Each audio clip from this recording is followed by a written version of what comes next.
incredible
our fire departments struggle from year to year with limited funding, staffing, and resources.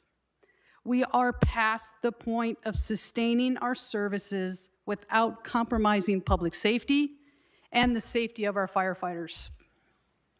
For nearly 3 years, as the fire chief, I have submitted realistic budget requests that were carefully crafted based on data, reports, analysis, and recommendations from outside independent agencies that show just how understaffed and under-resourced the LAFD is. Since 2010, there's been a 55% increase in overall calls for fire and emergency services, with fewer firefighters providing those life-saving services.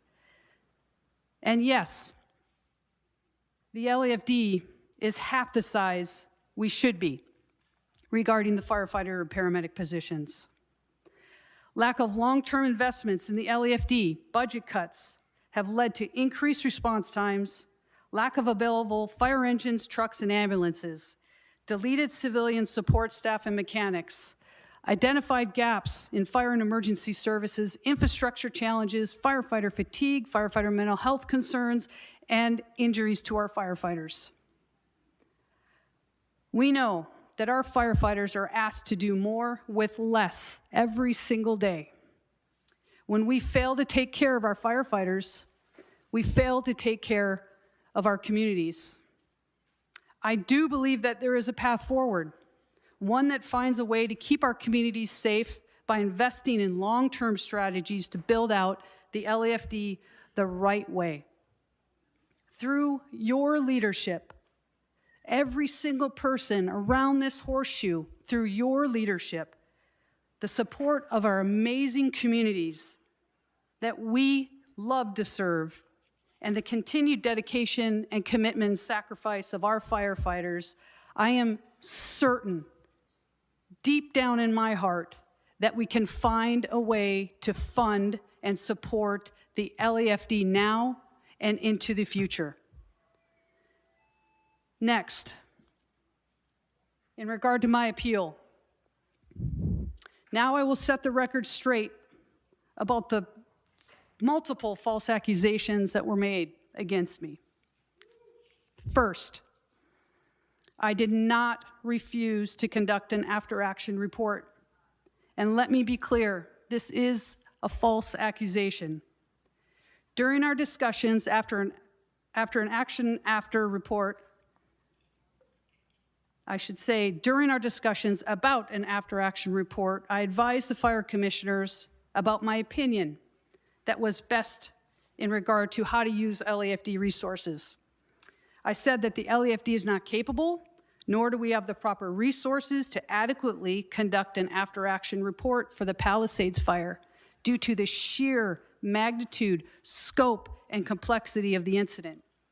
We are already understaffed, under-resourced, underfunded, and based on my knowledge of the LAFD's resources and capabilities, I recommended simply to collaborate with Governor Newsom's already selected and funded agency, Fire Safety Research Institute, or FSRI, because they are already conducting an independent analysis of the windstorm and fire events in the Los Angeles and Ventura counties. In contrast to the LAFD, FSRI has the capability to conduct a proper, thoroughly researched and analyzed after-action report and wildfire analysis. And the FSRI report will also be independent, which is so important as we figure out a way to move forward. This is what they're already being paid to do. Prior to me leaving the meeting, the fire commissioners agreed with my recommendation that FSRI is the best equipped to conduct the after-action report. FSRI will also be publishing its findings and recommendations like it did for the Lahaina fire that occurred in early August 2023 on the island of Maui. Now, my position has not changed, and I wholeheartedly support the need for a professional organization to conduct a full analysis of the Palisades fire. We owe that to the community, we owe that to the fire service, and that is the path forward. These steps are essential to improving response effort, guiding recovery, and building a better and safer disaster resilience community for our future.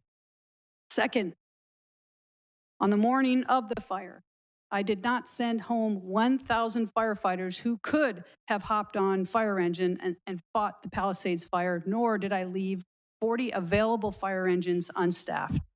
These are all false accusations as well. The 40 fire engines in question were already staffed and running 911 calls with on-duty personnel in their normal configuration. When the Palisades fire broke out, those fire engines were appropriately staffed and were used where they were needed. Additionally, at 0800 hours on January 7th, 2025, the LAFD pre-deployed 24 engines, 3 battalion command teams, 5 brush patrols, 2 water tenders, additional air operations personnel, and additional dispatchers. These 128 pre-deployed and augmented personnel were strategically placed in wildfire-prone areas across the entire city, near multiple freeways to ensure a rapid response.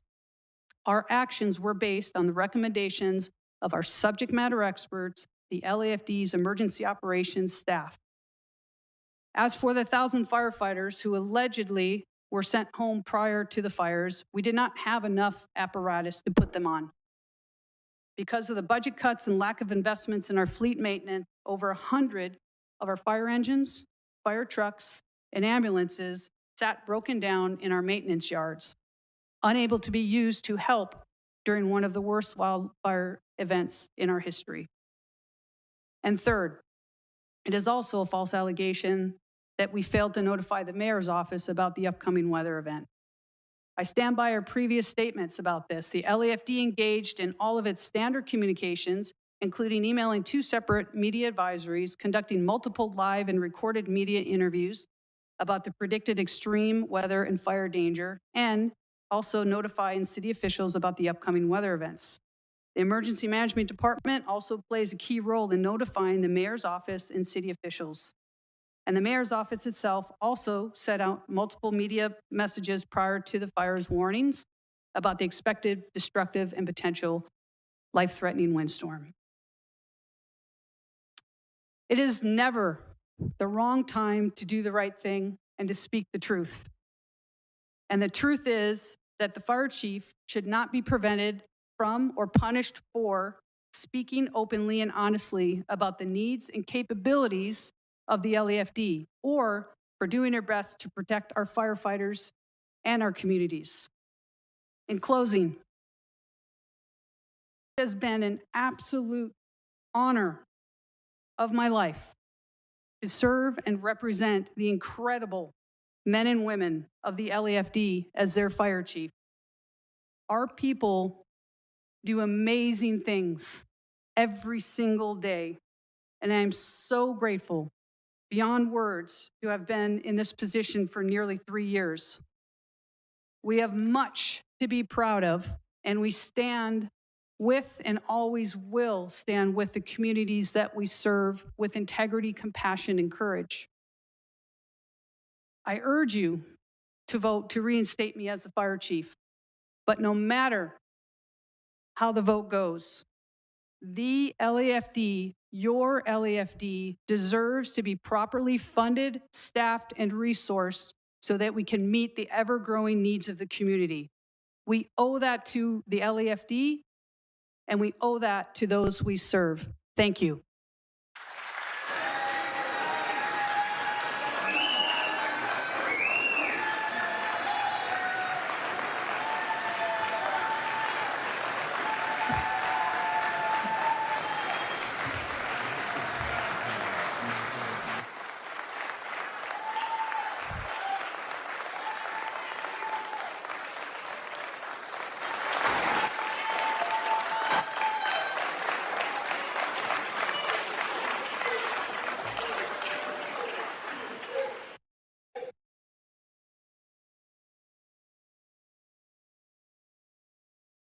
All right, Mr. City Attorney. So to the extent, and thank you for being here, Chief Crowley. So to the extent that there is any additional discussion, I would just like to remind people in detail, because I know you weren't at the table at the time, that to please be cognizant of the attorney-client privilege when it comes to answers or questions. That includes discussions that were held in closed session. That includes individual communications via email, text, or during conversations with the attorneys. So thank you. All right, Councilmember Rodriguez. Thank you. Thank you, Chief Crowley, for being here. Mr. Harris-Dawson, I have a question because there's also some additional information that I believe can corroborate some of what Chief Crowley has asserted in terms of her cooperation that could be validated by the CAO's office. Is it an opportunity for, if Matt Szabo or Ben Sehar are here, to answer any questions? Because what we're discussing today is whether or not we should afford and honor the chief's appeal based on the cited reasons that were disclosed by the mayor for her dismissal. And if we have facts to corroborate her position, I think that's warranted to be heard. And so my question is, would I be afforded the opportunity to ask Mr. Szabo to come forward on some of the assertions that were made that led to her dismissal so that we could correct the record? I will defer to the city attorney on that question, but I will point out, I will disagree with Councilmember Rodriguez. The city attorney was very clear that the mayor can fire the chief for any reason or for no reason at all. So whether or not we establish that we agree with the assessment that the mayor made or we don't agree with the assessment, it doesn't call into question the mayor's authority to make the decision that she did. It's not questioning the mayor's authority. I'm not questioning the mayor's authority. I'm questioning what was cited as the reason. And if we're going to consider Chief Crowley's appeal, why wouldn't we consider the facts as we know them that could be corroborated by the CAO's office? And that's what I'm asking for.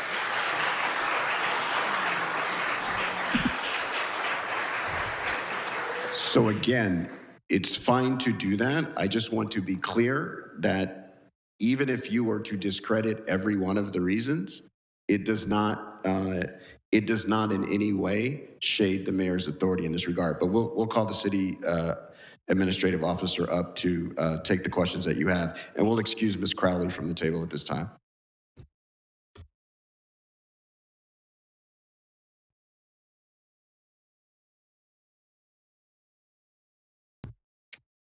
Thank you. Mr. Szabo, during our budget deliberations, your office recommended when we had requested investigating the fire department's request for the additional mechanics to repair the apparatus, when your office recommended against funding those positions, was there anybody on your staff that went out to verify the number of apparatus that were out of commission at the time? I'm looking at a memo dated May 8th, 2024, that your office does not recommend the department's requests for the additional positions. I don't believe so, Matt Szabo, City Administrative Officer. The recommendation in the budget memo would have been related to the fact that the positions that were eliminated were vacant positions, and many of them had been vacant for some time. And that was our consistent recommendation throughout. There was a need to eliminate positions to cover, in large part, the contractual salary increases that were negotiated. And so our position was consistent that the vacant positions recommended for elimination should have been eliminated. Okay, so there wasn't confirmation of the fact that there were, in fact, a number of apparatus that were out of commission, and there wasn't any independent verification from your office recommending that the chief's request for those staffing positions because they were vacant. But again, just because they're vacant doesn't mean that there wasn't an objective to hire them. And I guess my question, it goes back to underscoring one of the narratives that has been put out there is this idea that all of these firefighters could have been retained on duty in order to be deployed, but they can't do it if they don't have apparatus to ride on. And so my question is when these budget decisions are made, because, you know, this body is going to have to go through it again very shortly, although I suspect everyone's going to be supportive now. I just wanted to make sure that we understand and are clear what was the available apparatus for that deployment, because she's being scrutinized for these decisions. And I just want to be clear whether or not that was verified by your office in making that recommendation, and the answer was no. That was not verified, however, at the direction of the Budget Committee and at the direction of the full council.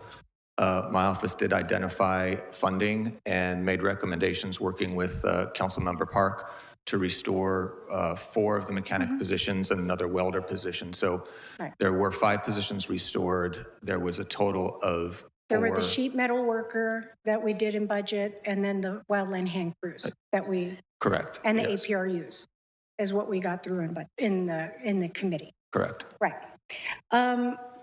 Today, in Budget Committee, there is a recommendation from your office that is going to budget for a $150,000 expenditure for an after-action report, correct? Correct. Okay. So, colleagues, I raise this issue because to suggest that Chief Crowley refused to participate in an after-action report, well, what after-action report? We're just now having that conversation in budget today with $150,000 recommended expenditure to conduct an independent study of the events. So again, I think it's really important for us to be clear-eyed in this conversation, in this deliberation, because sadly, what has occurred, and we all know and recognize what the tragedy was, and for those of us that were out in the middle of the windstorm responding to the incident in our own respective communities, we've seen a lot of the disparaging of decisions and decisions that were being made in those moments or in the immediate aftermath for political cover. But I think it's really important for us to be grounded in fact when we talk about the disparagement of a nearly 30-year career in the fire service. And so I just wanted to be clear, colleagues, that to suggest a refusal of an after-action report, which has not even yet been contracted to be completed, and I think the chief already disclosed that today, that she didn't refuse to participate in that. I just want to make sure that we are all considering the facts as they are. You can't participate in an after-action report when you haven't even funded it yet. And so that conversation and that recommendation for $150,000 is being deliberated by our budget committee today. And so I just want to be clear, because Mr. Harris-Dawson, as you and I recall, in the after-action reports that we did with LAPD after the civil unrest, after George Floyd, we spent money. You know it takes many months for that. So to suggest an unwillingness to cooperate, for me, ran amiss from procedurally how these after-action reports are conducted. But I just wanted to clear the record and demonstrate, colleagues, that citing these issues is problematic and disparaging of a well-documented and decorated career for an individual that has honorably served this city for nearly 30 years.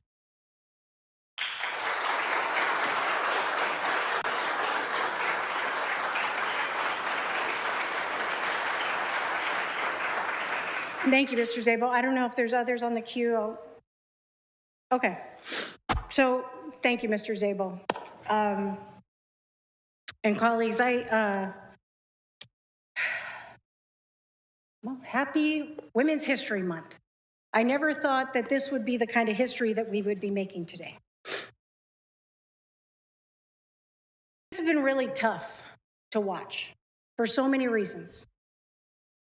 Because what we're relying on is an environment of political expediency overshadowing the service of a decorated civil servant, someone who has dedicated her life and has ascended the ranks to become the head of the Los Angeles City Fire Department, something that many women have struggled to be able, a career path that many women have never been welcomed to be part of for many, many years.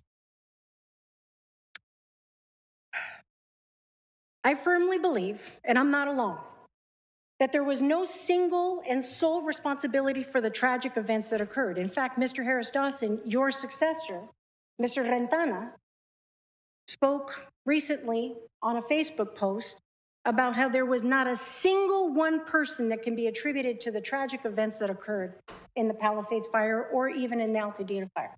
And I believe that's true. Unfortunately, here we are. What has been made as what has been, I feel, a deflection of responsibility in this environment has landed solely at the feet of one individual, being cited for these, in my opinion, falsehoods around the failures to perform.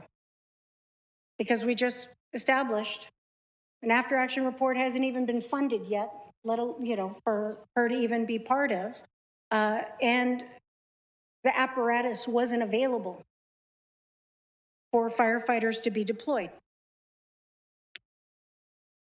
And what concerns me about procedurally how this has happened, because again, I don't begrudge the mayor, and I'm not questioning whether or not the mayor has the authority to hire and fire general managers. That's clear within the charter. Just as an independently elected body of the legislative branch has the opportunity for us to consider the merits of the petitioning of this employee to overturn that decision. We also have a role. And so we're exercising that role. And I'm not going to apologize for doing my job.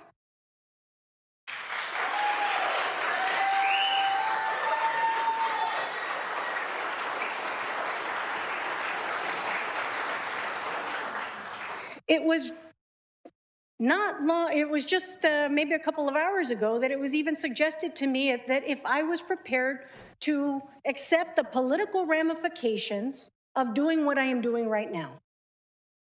I show up every day to be the person that I was raised to be.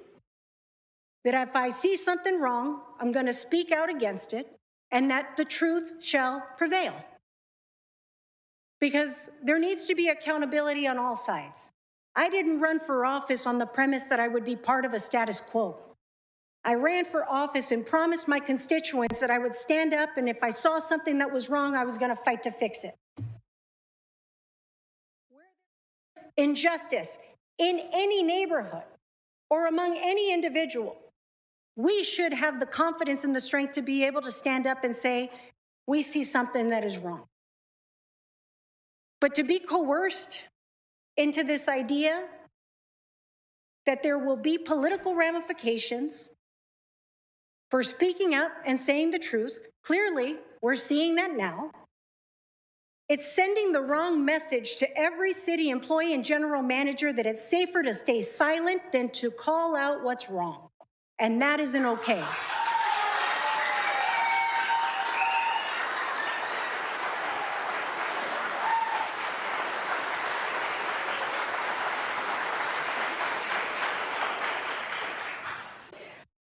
I just want to simply say to the men and women of the LA City Fire Department, you are respected and valued. And we know as a number of our city employees are working with a lot of deficiencies in support. We know this to be the case. And unfortunately, we are looking ahead at a fiscal crisis that is only going to continue to exacerbate a lot of the challenges that we're currently experiencing.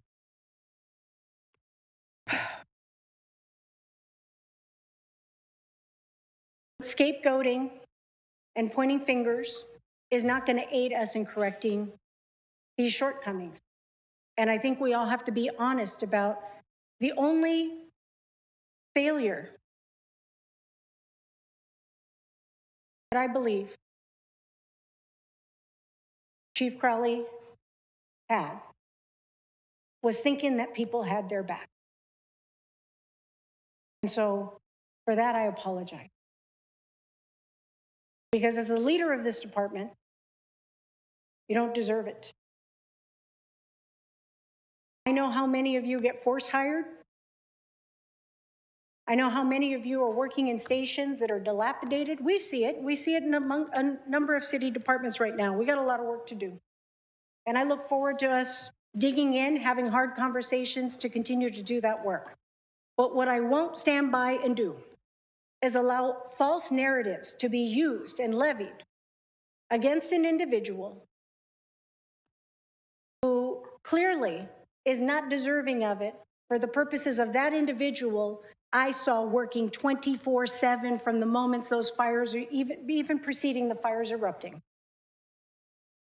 On January 7th at 10:30 p.m., when I was en route to the Hearst Fire command post, I got a call from Chief Crowley, making sure that I had all the details of what was happening in my own community and the potential threats for evacuations. I got the call. So when people tell me that they're not getting the call, I don't understand, because my experience reflects otherwise. So, colleagues, I believe that it is inherent upon us as leaders to make difficult decisions, whatever the political ramifications are. I don't give a damn. I believe it's important to let the truth prevail. And you shouldn't disparage or suggest that someone refused to do their job when I've got more than 25 years of examples of how this person has shown up to do it. So, colleagues, I ask that we honor the appeal of Kristen Crowley and reinstate her as fire chief for the Los Angeles Fire Department. And for the record, is there a second to this motion?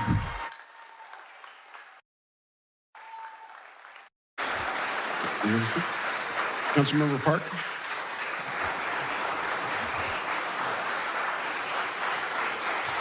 Councilmember Park. Thank you, Council President. I second Councilwoman Rodriguez's motion, and I have comments. Please proceed with your comments. Colleagues, Council District 11 is home to the worst devastation our city has ever seen. Many of my constituents lost their lives. Thousands of families lost their homes, while businesses, our schools, our parks, our library, and our places of worship were decimated, destroying the fabric of our community. The burn scar and rubble are now a toxic wasteland, twice the size of Manhattan, and debris flow and mudslides are causing even more damage as toxic debris is polluting our waterways and our ocean. If anyone deserves answers, it's the people of the Pacific Palisades and me. As a city, we owe them answers. We owe ourselves answers. And we'll get them. We deserve to know how and whether our emergency operations plans were followed and whether EMD protocols were followed. Who made the decisions about how to prepare and when? Because just like my constituents, I am deeply disturbed by reports of underdeployment in the Pacific Palisades, where there had been a fire just days before. We deserve to know who made that decision and why. We also deserve to know why the Palisades evacuations turned into chaos and gridlock, in addition to why America's second largest city didn't have water in our fire hydrants to respond to an emergency. We deserve to know why our critical water infrastructure necessary to protect our neighborhood was kept offline for a year without any apparent notice. We deserve to know how many homes burned on Wednesday and Thursday, and how many more families became victims of failed infrastructure and the lack of resources. These are questions that go beyond one department. They touch our entire city, from top to bottom. No one wants answers more than me, and there will be accountability. But as of today, we are still in the middle of an emergency. Not one single investigation has been completed, not even the origin and cause investigation led by the ATF or the state-led FSRI after action review directed by Governor Newsom. At most, we've heard one partial side of things from Chief Crowley, and the rest is opinion and hearsay reported by the media. As a council, we also unanimously approved an outside independent after-action review. I can't speak to each of your reasons for supporting that effort, but I'll tell you why I introduced it. Because the fire department and the city should not be investigating itself following the biggest disaster in our city's history, nor should it be investigated by a commission of political appointees. All of this is why I have serious concerns about what we're being asked to do today. We don't have those completed investigations, no finding of fact, no developed record whatsoever to base this decision on. There isn't even a burden of proof or a standard that has to be met for us as a body to make a decision. This isn't a court of law. It isn't even a search for the truth. Rather, this is just a game of rumor and hearsay that's being litigated in the press via leaks, anonymous sources, and within political commissions. This is anything today but independent, factual, and objective. I want to say something to my constituents who took the time to share their thoughts with me on both sides of this issue. I've read every single one of your emails, every word. You deserve answers and accountability, and that might very well mean firing everyone who has culpability across multiple departments. And I have no problem with that. But I wouldn't do it without a well-informed record and actual evidence to support that decision, and I don't have it today. And for that reason, I will be supporting the motion to reinstate, because accountability doesn't just stop with one person or one department. We need to let independent investigations guide our actions, not the politics. Thank you.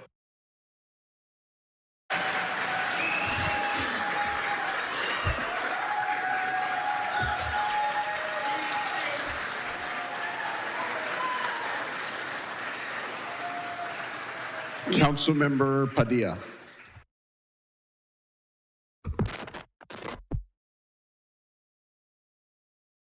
Members, what I want to say is that Chief Crowley, with my team, was instrumental last summer in developing a plan to address the fire-prone nature of the Sepulveda Basin in my district.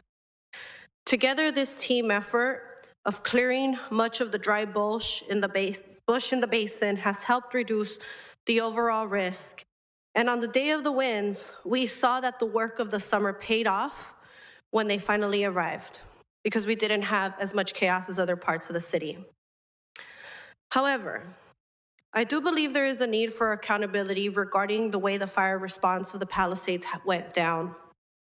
So I want to acknowledge that while today's conversation is difficult, and we look to all of the pros and cons of what is in front of us, we cannot allow this conversation to overshadow the extraordinary work, bravery, and dedication of our first responders and firefighters who battled this disastrous fire, because honestly, it's starting to feel that way, and I'm over it.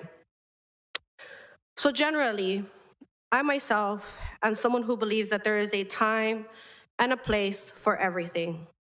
There needs to be, because when there is not, what the public sees and the public feels is nothing but chaos and confusion. So my disappointment with this situation is that the chief chose the wrong time and the wrong place to raise an issue. Spending time talking to the press to tell her side of the story, which I think is important, versus at the command center during the fires, raises major concerns about what proper timing should be.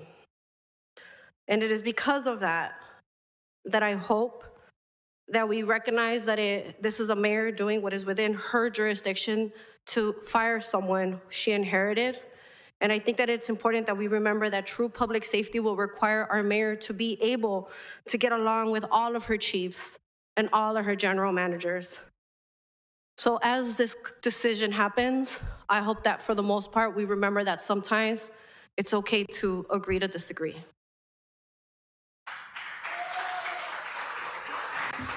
Councilmember McCosker.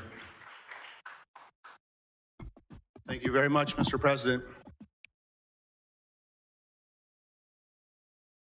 We've been urged correctly to put public safety as the highest and first priority. I want to reground myself on making sure that we put public safety first as the highest priority. Cities were formed eons ago solely for this purpose. Folks pushed their huts together and live together to make sure that collectively they can make themselves safe. And the city has no reason to exist if we can't make people safe and uplift their lives. I want to thank the chief for coming today and giving such powerful testimony. I want to thank the public for coming and giving testimony. As a son of a UFLAC household, I want to thank the union for giving such powerful testimony. You know, in the sort of the nearly 40 years I've been around this, and certainly 20 years I've been close to it, in and out, it's true that no fire chief has been more effective, and no fire chief has come close to being an advocate for the women and men of her department.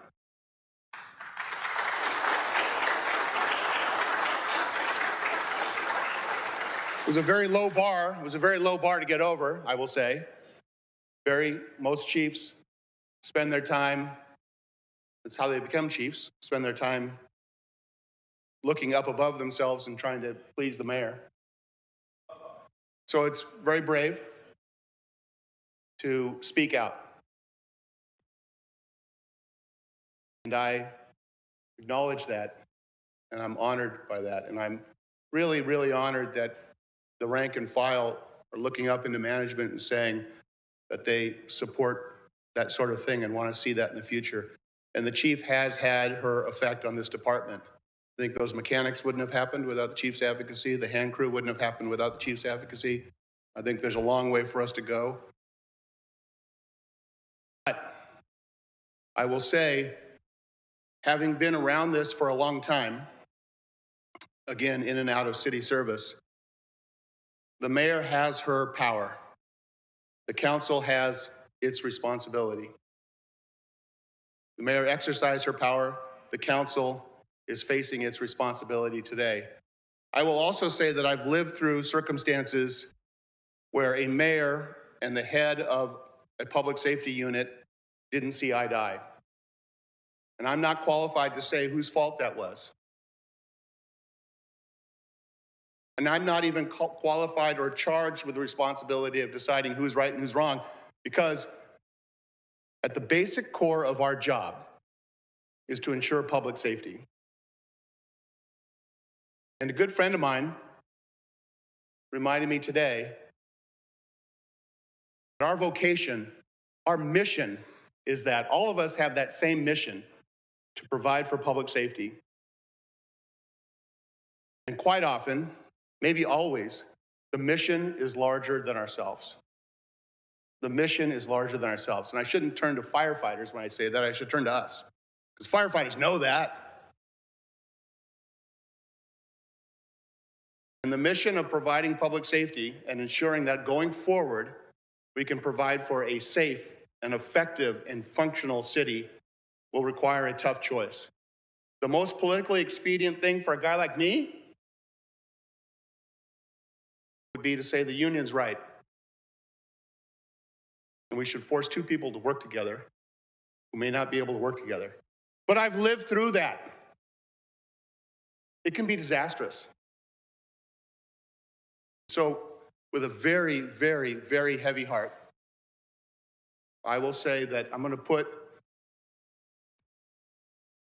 the goal of public safety and a functional city above what might be more politically expedient for me. Because sometimes we need to risk our jobs to do our jobs. And I think our role here is to make sure that we can move forward. And with a very heavy heart, I'm going to support the power of the mayor in this matter and say that very often doing the right thing comes with a sacrifice. Very often. And this is one of those circumstances. We owe it to people that this government can be functional off into the future. And I think the way to make our government functional is to avoid a circumstance where we have an executive officer and the head of a department that can't work together. So thank you, members. Thank you. Councilmember Lee. Mr. President, I'd like to move that we receive and file this item. All right, it's been moved and seconded. Any other discussion? And Mr. President, for the record, the motion to receive and file is introduced by Councilmember Lee and seconded by Soto Martinez and Price. Councilmember Soto Martinez. Thank you so much, Council President. I would like to call the question on this item. All right. The question is before us. Mr. Lee, seconded by, Mr. Clerk, who's the seconder? Mr. Price? Mr. President, Councilmember Lee's motion to receive and file was seconded by Soto Martinez and Councilmember Price. All right, let's open the roll on that item. And Mr. President, if we may take a vote on the call to question. All right. And was there a second on the motion to call the question? Mr. Price. Mr. Price, okay. So because not everybody has had the opportunity to speak twice, it will require 10 votes to successfully call the question on this. All right, let's open the roll on calling the question. Close the roll, tabulate the vote. 13 ayes, 2 no. All right. The council may now consider motion Lee, Soto Martinez, Price to receive and file the matter. All right. Let's open the roll on that matter. Close the roll, tabulate the vote. 13 ayes, 2 no. This matter is received and filed. All right. Thank you so much, everybody. What's next? Mr. President, the council may now move on to consider items 1 through 8, 10, 18 through 29. All right, those items are now before us, members. Let's open the roll, close the roll, tabulate the vote. Mr. Escobar, please stop disrupting the meeting. That's your first warning.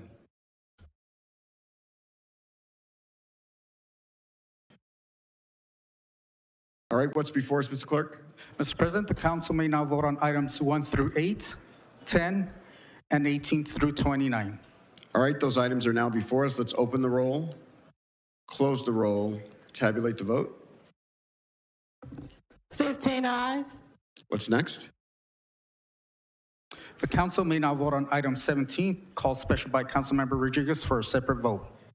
All right, let's open the roll, close the roll, tabulate the vote. 14 ayes, 1 no. All right, what's next? Mr. President, the council may now consider item 11, for which motion 11A, Harris Dawson Hutt, to grant the public convenience or necessity application. Motion 11A, Harris Dawson Hutt, to grant the public convenience or necessity application has been introduced, circulated, and posted on the bulletin board. All right, let's open the roll, close the roll, tabulate the vote. 15 ayes. All right, what's next? The council may now consider item 12, for which motion 12A, Harris Dawson Hernandez, to waive accumulated interest. All right, you've been listening to LA City Council determining the hearing, the appeal of former fire chief Kristen Crowley, and in a 13-2 vote, that dismissal was upheld. So the former fire chief did not win the appeal. As she was mentioning in her defense, she did say on the 2 issues that Mayor Karen Bass did fire her for. 1, the refusal to do an after-action report. All right, you're just listening in there to our Fox 11 team as they continue to follow this, and you see there Kristen Crowley leaving that city council chambers. Let's listen in to see if they have any questions of her. She did make her case. It was ultimately upheld by Mayor Bass. Let's listen in to this if we can hear any questions.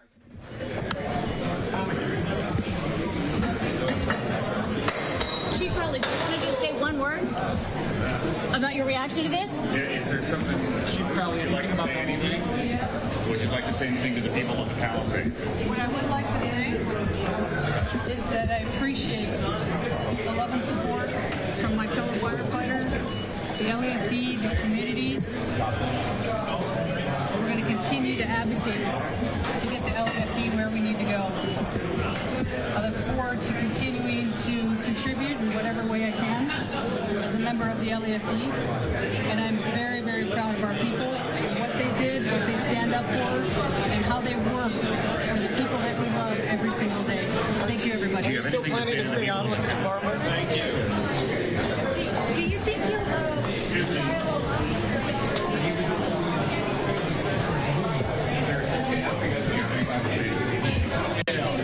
All right, just listening in there to Kristen Crowley, obviously disappointed as the decision upheld by the LA City Council members, 13-2 vote. You did hear those two supporters vocally outspoken for her, saying there needs to be more evidence, more investigations into what led to her filing. Others saying that LA Mayor Karen Bass had at her discretion this to a decision she needs to be made. Of course, it doesn't mean she's leaving the department, just no longer the chief there of the LAFD. So we've been following this very closely here on Live Now from Fox. Obviously, the devastation, the deadly Pacific Palisades fire, the Eden fire in Southern California, as we have chronicled it significantly here in 2025. So we are following that very much so on Live Now from Fox. A live look right now there at the skyline of Los Angeles in Southern California as Kristen Crowley, that decision upheld. She needed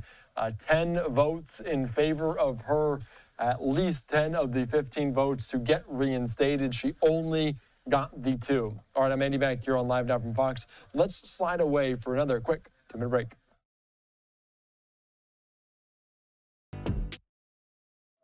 All right, welcome back in here to Live Now from Fox. Let's quickly take you back out to the LA City Council as they upheld the decision by LA Mayor Karen Bass to terminate LAFD Chief Kristen Crowley. We're hearing different comments from members of the fire department, associates of Kristen Crowley. Let's listen in to this here on Live Now from Fox. In favor of reinstating Chief Crowley, they themselves were basically like Chief Crowley herself did, is they knew what was right. They stood out. They stepped into that lane of courage and casted their vote. And unfortunately, the other council members did not side with Chief Crowley's request for reinstatement. What do you think this says about the process, that the mayor's reasons for firing Chief Crowley spoke to, your union spoke to, Monica Rodriguez spoke to, purely disagreed with those reasons, but it didn't seem to matter at all? I think there's two issues at hand. One was questioning the mayor's authority, which was not in question.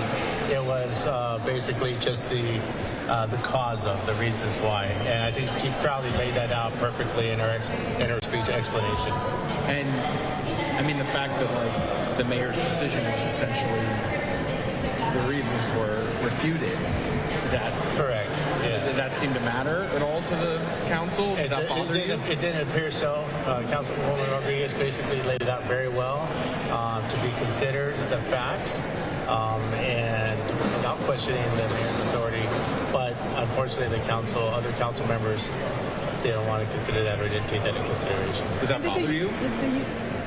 I'm sorry. Go ahead and answer. No, does that bother you that they didn't? Absolutely.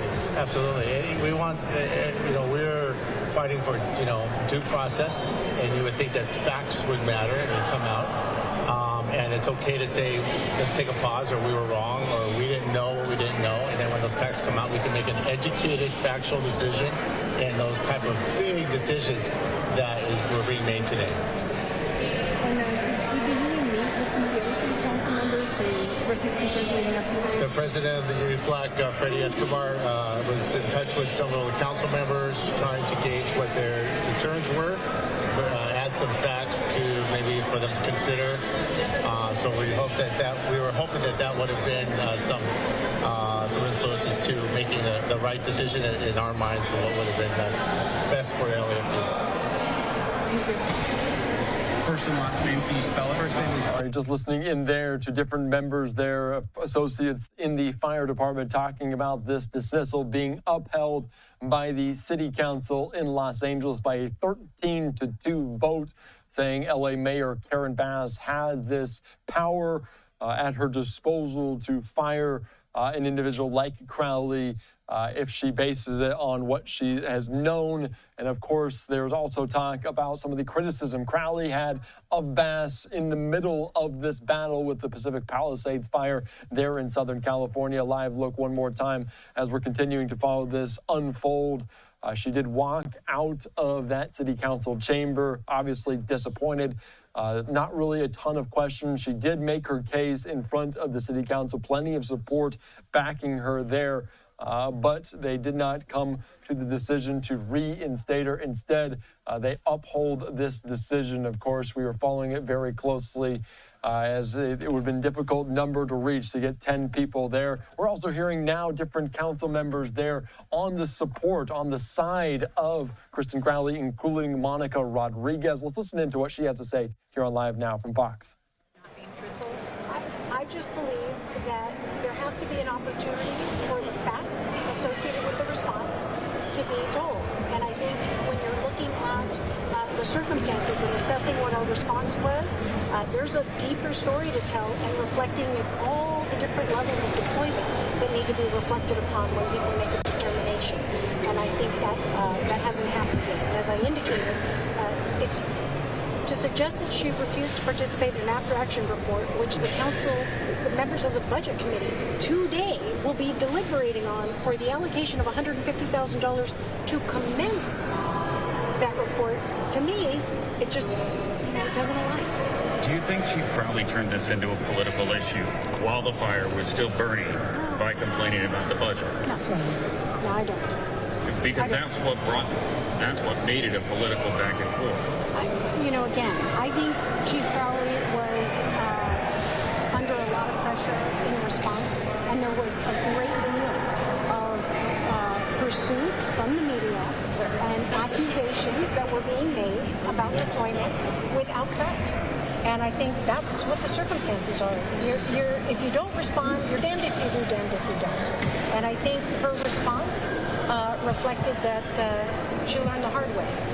Unfortunately, that speaking truth has consequences, and I don't think that engenders, it's not a positive way for us to be leading, or basically I think it sends the wrong message, that we have to recognize all of our obligations to be leaders in these moments. And so it was just really disheartening to see how this all has come to us. I'm sorry, I came late. What was your reaction to hearing the outcome? Did you think that there was more support in the city council? I think people were pretty clear on what their positions were before we got here. And your reaction? Disappointed, but I understand. What Mr. McCosker cited too.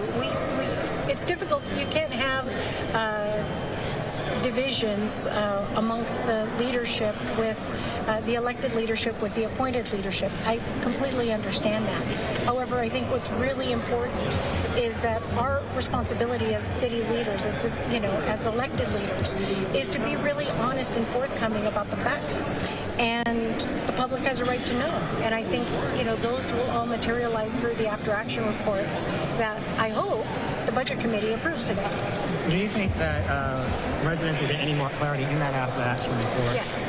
More specifically on the firing, given that there was a moment where, I had to ask the mayor's office if Crowley had been fired while the blazes were going.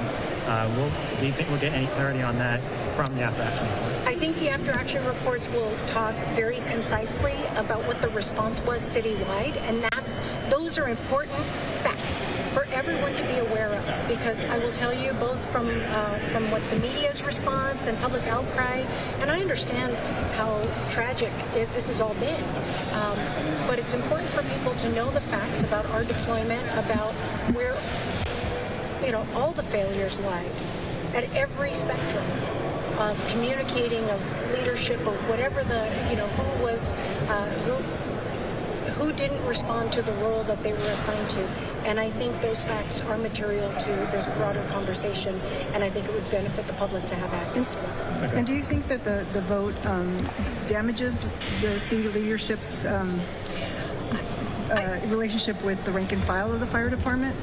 I think everyone is going to continue to show up to do their job to the best of their ability, and I believe that we're going to see more individuals understanding that unfortunately, you make the wrong decision, there could be consequences. Councilmember Rodriguez. All right, that was just Monica Rodriguez there discussing their decision to fire Kristen Crowley, upheld by the LA City Council member. She was one of the votes in favor of reinstating Crowley. Of course, 13 coming the other way as Kristen Crowley that appeal comes up empty, is not moved forward. Of course, talking about the after action report, which is a key component of this, as that has yet to be made following the Pacific Palisades fire and those high winds, and then just so much about it. So we're following it closely here on Live Now from Fox. Let's find a way for another quick 2-minute break. More top headlines after this. All right, welcome back in here to Live Now from Fox. I am Andy Mack, just approaching 4 o'clock on the East Coast as we continue to await comments and address at Congress from President Donald Trump. Of course, just over a month since he was sworn in there to office for the second time, the second term there. So we're following it very closely, and we're also just mere hours away now from our live coverage that's expected to begin at 8 o'clock Eastern. You can watch all of it right here on Live Now from Fox, anchored by my colleague Andrew Kraft. So tune in just about 4 hours for all of the coverage of this. We're hearing different comments already earlier this morning from House Democrats, House GOP, senators as well. I do want to take you out to some live words being spoken on the floor there by the senator out of Connecticut, Chris Murphy. Let's listen into this comments here on Live Now from Fox. And it appears they might have the next senator up, Jim Banks, there presiding, and Marsha Blackburn out of Tennessee. Let's just listen in to what they have to say on a busy day in our nation's capital. It would have served him well, Mr. President, to actually read the resolution. So I'm going to read part of it so that my colleagues know what this does, because it does talk about celebrating these athletes. And here you go. Whereas athletic participation has an important positive impact on young girls, improving their physical health, self-confidence, and discipline. Women have been responsible for some of the greatest athletic feats in the sports history of the United States, from the Olympic Games to professional competition. He wanted to make certain that some of these greats like Pat Summitt and Our Lady Vols are recognized. Absolutely, that is what we're doing. Whereas female athletes have served as inspirations for generations of women and girls. And then we talk about Title IX. We talk about the fundamental biological differences between men and women that put women at a competitive disadvantage in sports and jeopardize their safety during competition. And 79% of the American people agree with this.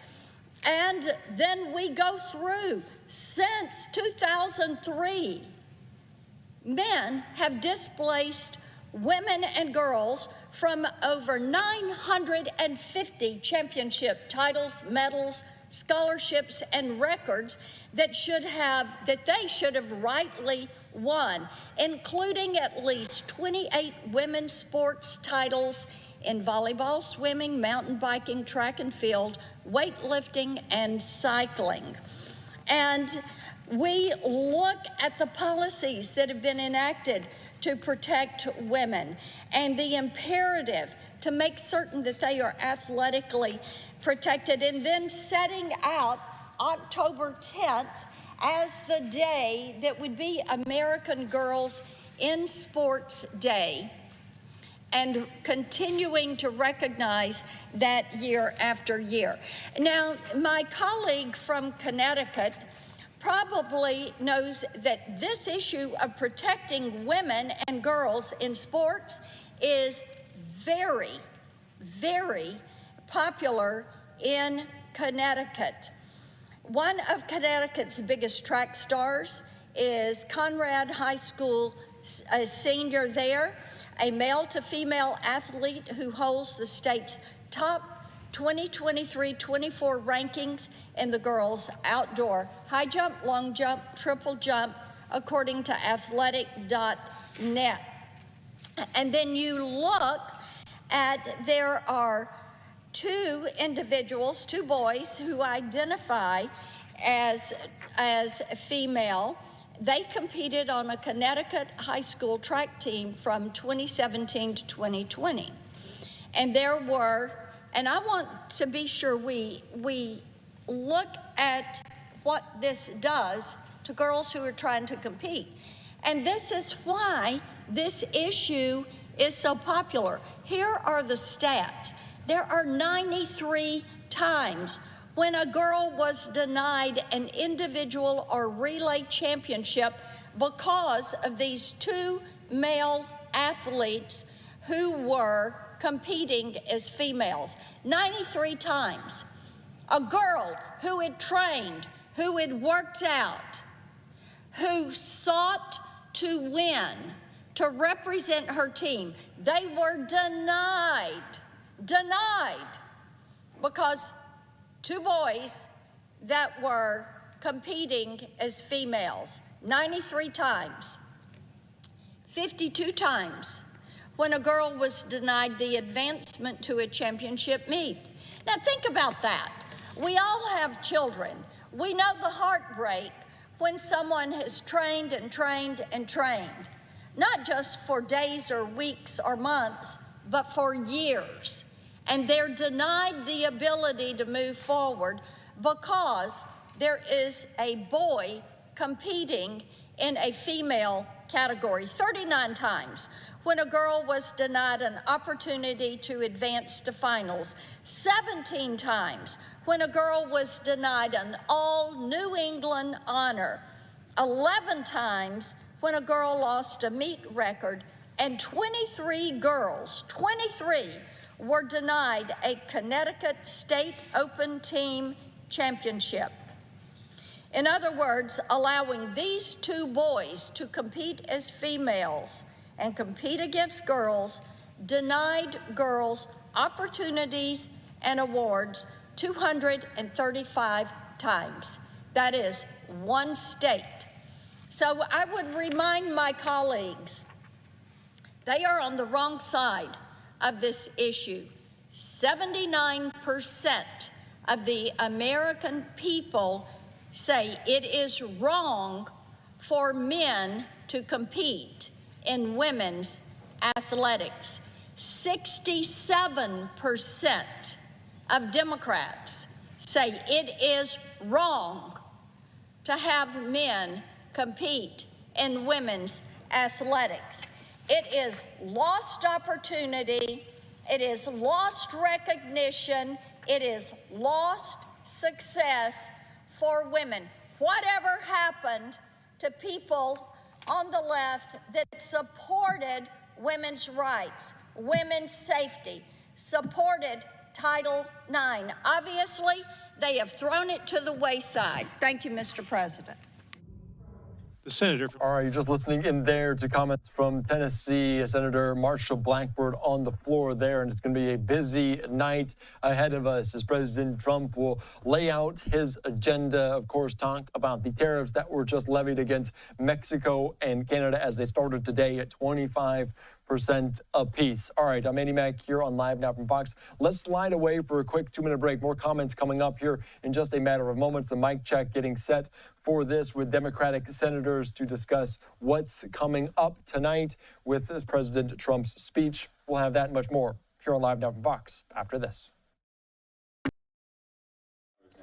All right, welcome back in here to Live Now from Fox. Just past 4 o'clock on the East Coast, following all the top headlines. And of course, one of the main topics today is the New York Stock Exchange. You can see the stock market there dipping down some 670 points, just under what it fell yesterday. You can say a lot in the red, and this is due largely to the tariffs that have been levied there against two big trading partners in Mexico and Canada. And we heard some strong comments from Justin Trudeau earlier on today, this on social media, saying today the United States launched a trade war against Canada, their closest partner and ally, their closest friend. Canadians are reasonable, but we will not back down from a fight, not when our country is at stake. So you can imagine coming up a little bit later on tonight, we'll get into this. President Trump will discuss this at his address to Congress. Live coverage begins here on Live Now from Fox with my colleague Andrew Kraft at 8 o'clock Eastern. You won't want to miss it.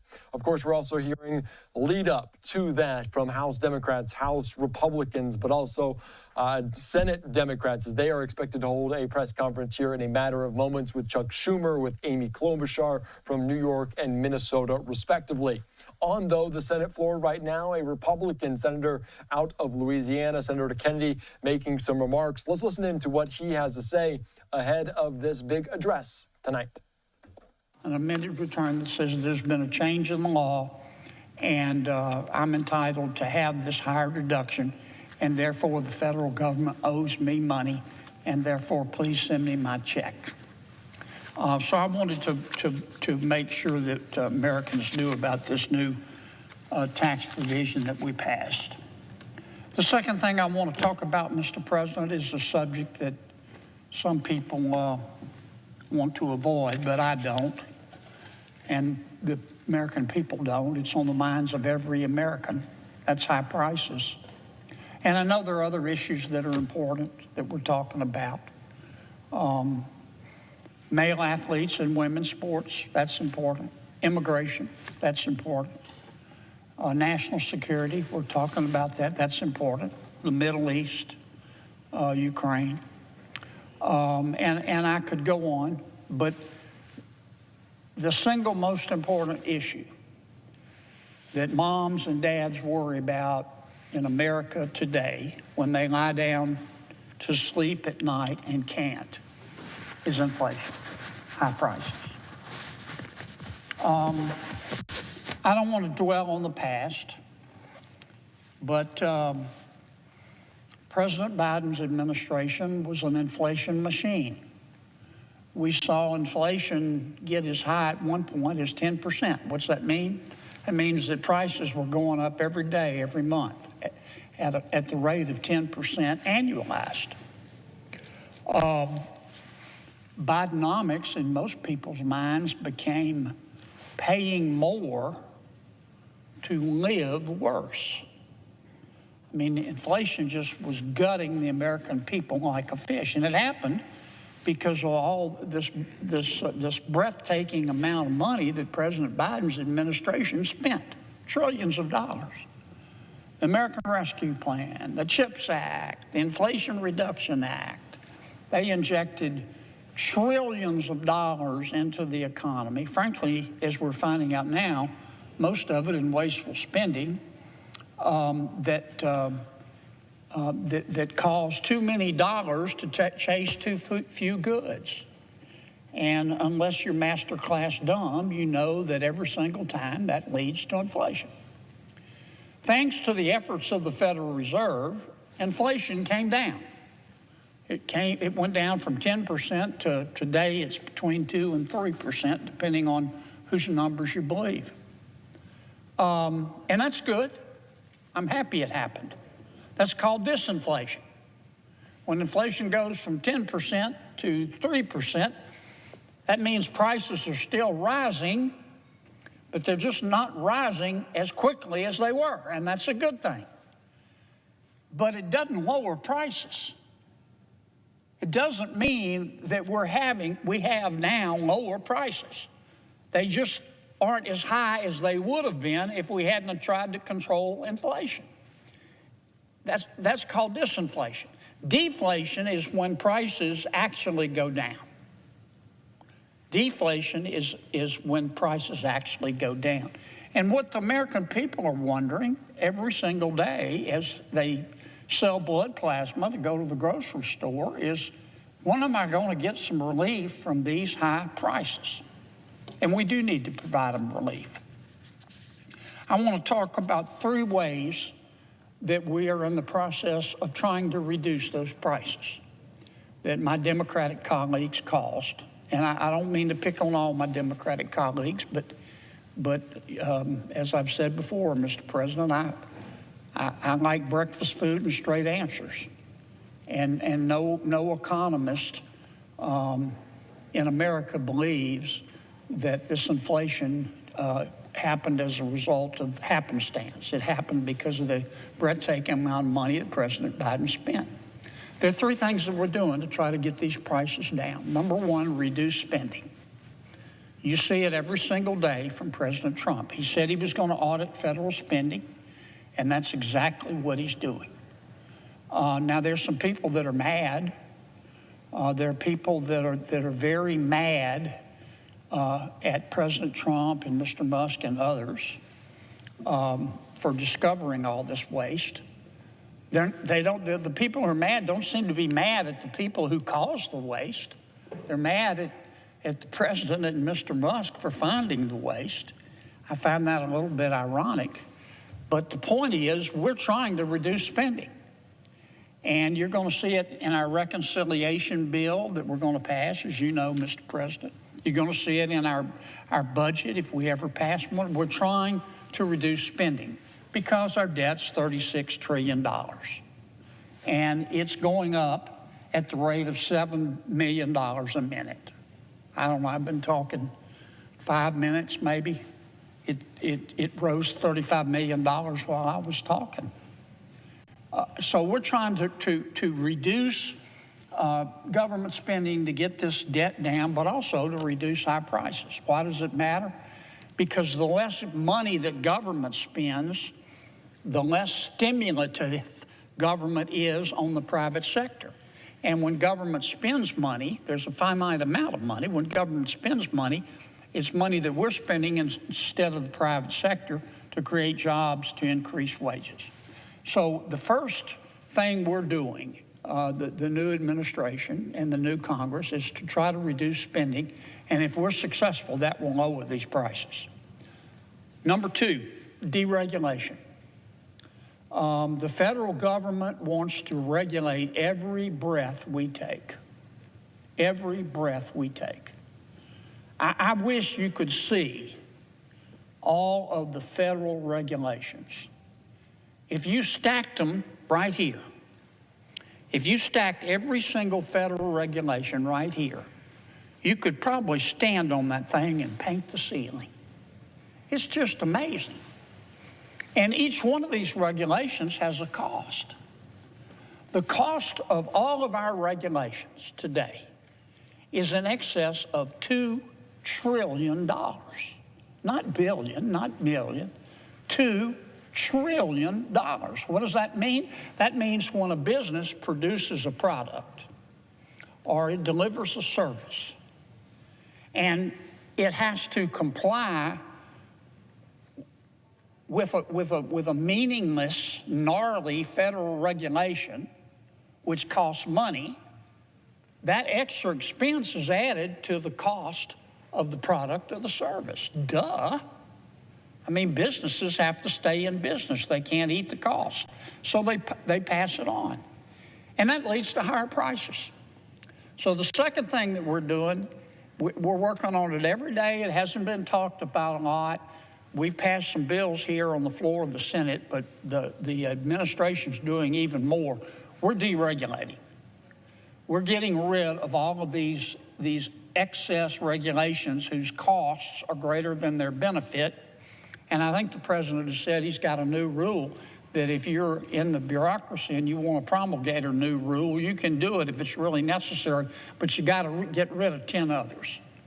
If we do that successfully, that will reduce prices. So the first thing we're doing is cutting spending to get down these high prices. The second thing we're doing is implementing federal deregulation. The third thing that we're doing, we're working on it as we speak, as you know, Mr. President. We've got to grow this economy.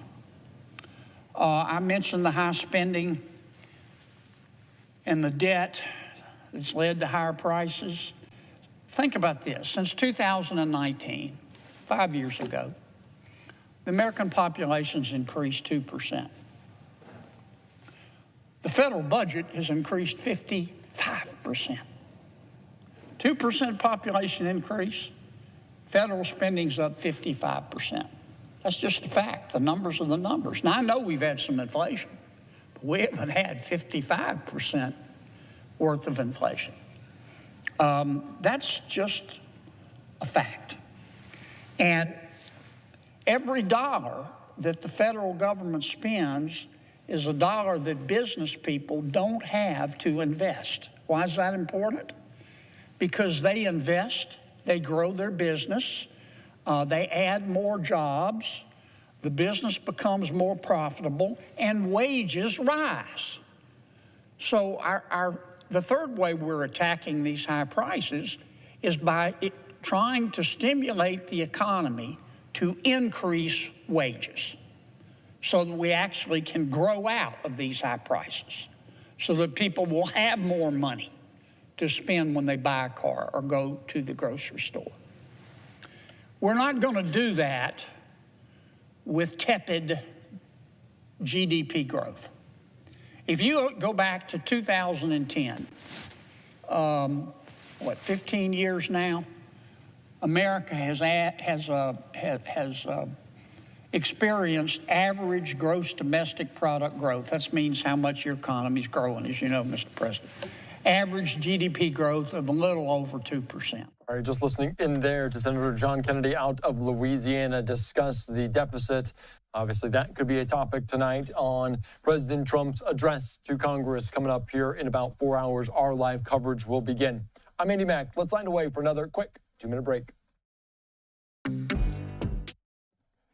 All right, welcome back in here to Live Now from Fox. I'm Andy Mack. Thank you so much for joining us. Coming up tonight at 8 o'clock Eastern, my colleague Andrew Kraft will start the coverage there of President Trump's address to Congress. We'll have that in full here on Live Now from Fox. And we're hearing plenty of comments from Senate Democrats, from House Democrats ahead of this speech with Elise. Of course, we'll follow it very closely here on Live Now from Fox. Let's take you out to this event. Amy Klobuchar, Senator Chuck Schumer, and others alongside people that they will be bringing to this address here on Live Now from Fox. Let's listen in. Ben Ray Lujan, Senator Merkley's here, Senator Kim. We've got, not you, you're a Minnesota farmer.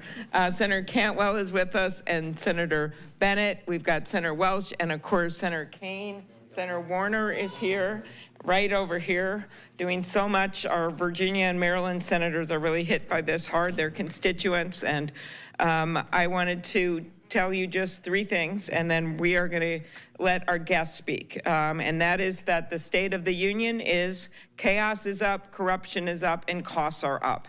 And this is affecting people, real people, not just people in this building.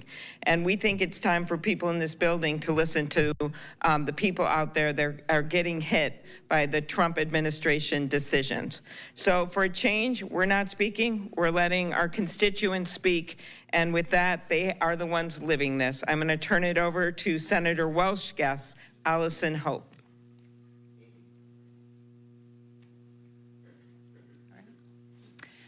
Thank you for having me. I'm Allison Hope with the Vermont Maple Sugar Makers Association. Vermont makes about 51% of the U.S. production of pure maple syrup, and we have Canadian partners across the border.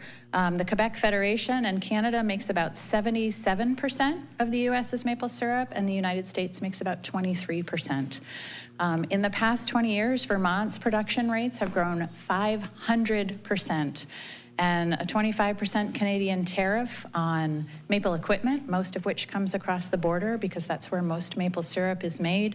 On the Canadian imports that come into Vermont will have a staggering effect on Vermont's producers, who not only are agricultural farmers, but they are foresters. And so they keep a large swath of Vermont forested. I think that our Canadian counterparts are a huge part of our trade. The U.S. can't supply all of the maple syrup for retail in the United States, and so we bring into Vermont and other areas of the U.S. Canadian bulk syrup. When that price goes up, it affects the shelf price at retail, and those larger contracts for blended Vermont, U.S., and Canadian maple syrup, those contracts change for cents on the dollar. And so the end result of that will be a potential stagnation of production in Vermont, and also a loss of potential shelf space at a time when it's really hard and really expensive to get it back. Thanks. Thank you, Senator Klobuchar and the other senators and the staff for bringing attention to some. Gary Werdish, I'm president of Minnesota Farmers Union. I farmed all my life, and I now assist my son in his farming operation. It's kind of how I grew up on a family farm, helping my father, and then, now I'm helping my son. I think it's kind of a dream of all farmers to be able to do that. Right now, the margins in farming, there's a lot of uncertainty. Right now, the margins are not very good due to high input prices and low commodity prices. President Trump, when in his first term, he had the tariff war that he started back then in 2018.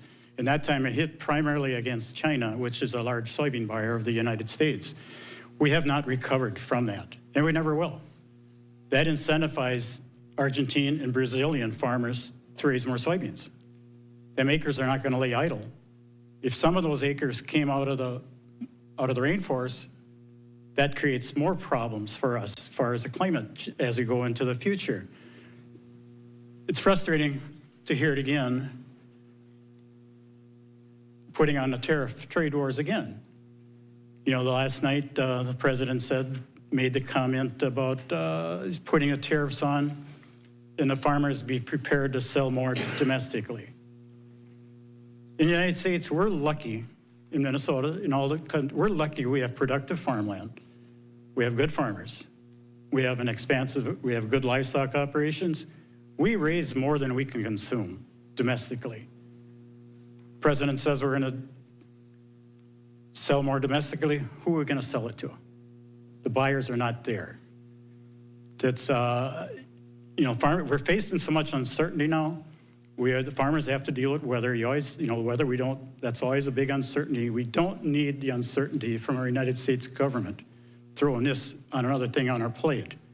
It's also destroying our relationship on trading partners around the globe. It's not only this time, it's Canada, Mexico, and China. He's talking about the EU and retaliatory tariffs. The other countries are already going to put them on. We knew that. Where does this stop? If we go tit for tat, how much more damage is going to be done? You know, President, he followed his tweet the other night with farmers have fun. This is a farmer's livelihood. This is not a game. Thanks, Gary. Alyssa. Senator Schumer's guest. Hi, my name is Alyssa. Give me a second to pull this up on my phone real quick. I joined the Army in April of 2001 when I was 17, between my junior and senior year of high school. Shortly after returning from basic training and entering my senior year, September 11th happened. Boy, was I filled with such pride to serve this country. I was immediately mobilized after graduation and deployed to Afghanistan in January of 2003. I returned in June of 2004. I became a government contractor with Halliburton, and I continued my service in Afghanistan until 2008, working in aviation operations. That's when I decided to return home to New York to start a family and get a college degree. I graduated magna cum laude from Niagara University, and I began working in schools in 2013. In 2017, I became very ill. I was too sick to work. In late 2018, I was diagnosed with a very rare adrenal cancer, probably caused by burn pits and toxic exposure.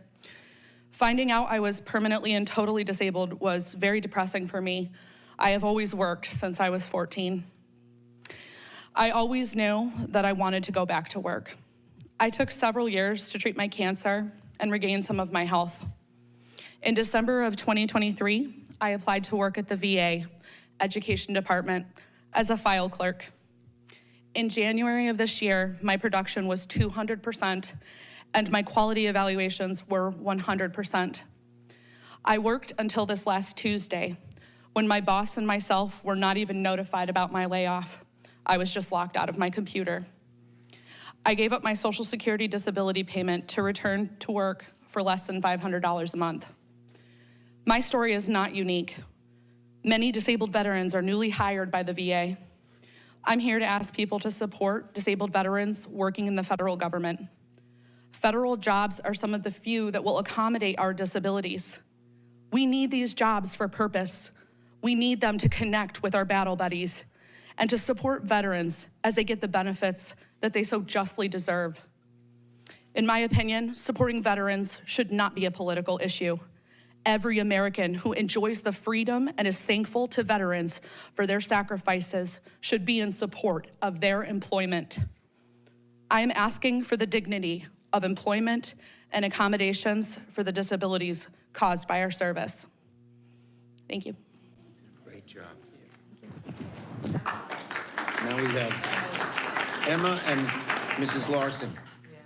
Emma, want to come over? Mr. Larson? Just, you can stand with Mom. Good evening, everybody. I'm here just to put a face and a story behind NIH funding and how it's helped Emma tremendously.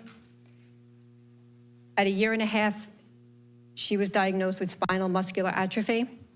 It's the #1 genetic cause of death in infants. At the time of her diagnosis, there was no treatment, no cure, there was nothing. There was nothing that we can do at the time. About a few weeks later, through mutual friends, we found out that a scientist, Dr. Craner, was working on a drug for this specific disease. We went to go see him. He spoke about it. For the first time, there was hope. NIH funding helped Cold Spring Harbor. It helps fund the trials. At 2 years old, she was in the trial for Spinraza. That was the drug that was Cold Spring Harbor was working on. In 2016, it was the first treatment for SMA. In 2018, New York added it to the newborn screening. It's now, I believe, all 52 states now test for it. When babies get this medication right away, pre-symptomatic, it totally changes the course of SMA. It was a breakthrough drug.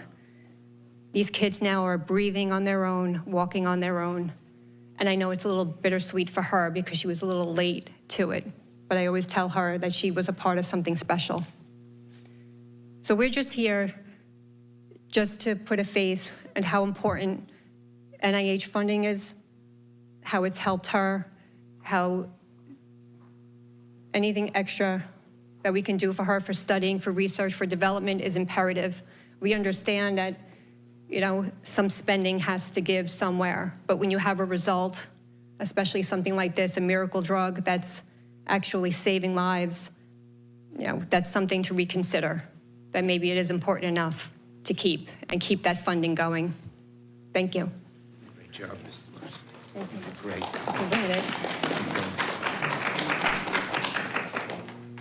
Okay, you can go back over there. I think Katie is next with Senator Lujan. You want to both come up here? Thank you, and thank you for that beautiful story.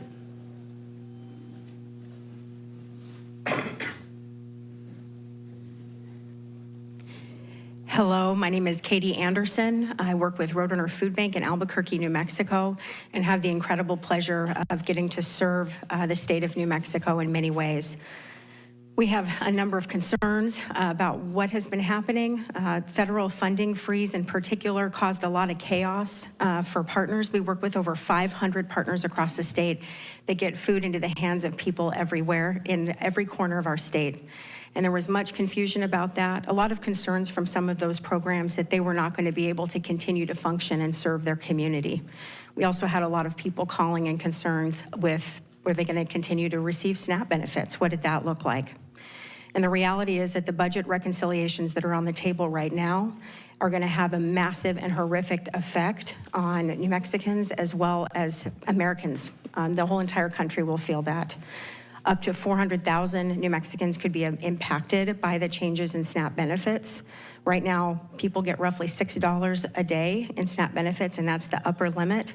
If we're talking about rolling that back, what does that mean? What does that mean for the hundreds of thousands of children and seniors in New Mexico and the millions across the country?